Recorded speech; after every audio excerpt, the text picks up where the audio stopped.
ఈ ఫ్లైఫార్మ్ అనేది ఎందుకు పనిచేస్తుంది? ఫ్లైఫార్మ్ ఎందుకు ఫ్లూపైరియం అనేది నెమటోడ్స్ కి భూమిలో కొన్ని రకాల ఇది ఉంటాయి పురుగులు, వేరు పురుగులు అంటారు దాన్ని. ఆ వేరు కంటికి కనిపించిన వేరు పురుగులు ఉంటాయి. ఆ వేరు పురుగులు వల్ల ఆ చెట్టులో వెళ్ళిపోయి వేరు ద్వారా వెళ్ళిపోయి చెట్టుని భూమిలోని సారం తీసుకోకుండా చేస్తుంది. అది చేసినప్పుడు చెట్టు గిటకబారి ఏదైనా కానీ ఏ పంట అయినా గిటకబారి అది ఎదుగుదల లేకుండా చెట్లు చనిపోతా ఉంటాయి. దానికి ఈ ఫ్లూపైరియం అనేది మనం అప్లై చేస్తే ఆ నెమటోడ్స్ చనిపోయి కంట్రోల్లో ఉండి పైరు యథావిధిగా భూమిలో పోషకాలు తీసుకోవడానికి ఉపయోగపడుతుంది. అంటే మనకు తెలిసింది అది ఒక ఫంగసైడ్. పుల్లుడికి, తిక్కాకు మచ్చకి, అన్ని రకాల మచ్చలకి. అది జైవ్ మనీ ఫంగిసైడ్ ఇది ఒక ఫంగసైడ్.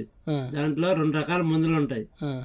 ఫ్లూపైరియం 17.7%, టెబుకోంజలో ఉంటుంది. 2 కాంబినేషన్లో వచ్చినప్పుడు మనకి అన్ని రకాల పంటల్లో డౌనీ మిలే వస్తుంది. అంటే చెట్లు చనిపోయేది అనమాట. అన్ని రకాల పంటలు, ఒక పంట అని కాదు, అన్ని రకాల పంటలు. ఇది మేజర్గా ఎందుకు యూజ్ అవుద్ది? మెయిన్ డౌనీ మిడో అంటారు దాన్ని. అంటే చెట్లు చనిపోతా ఉంటది. కుళ్ళు తెగులు అంటారు తెలుగులో, కుళ్ళు తెగులు అంటారు. కుళ్ళు తెగులు మెయిన్ పనిచేస్తుంది. దాంతో పాటు నెమటోడ్స్ ఉంటాయి. కొన్ని పంటల్లో నెమటోడ్స్ వస్తాయి. భూమిలో సారం తగ్గిన నెమటోడ్స్ వస్తాయి. ఆ నెమటోడ్స్ కి మెయిన్ అంటే ఆ 2 మందులు ఉంటాయి కాబట్టి నెమటోడ్స్ కూడా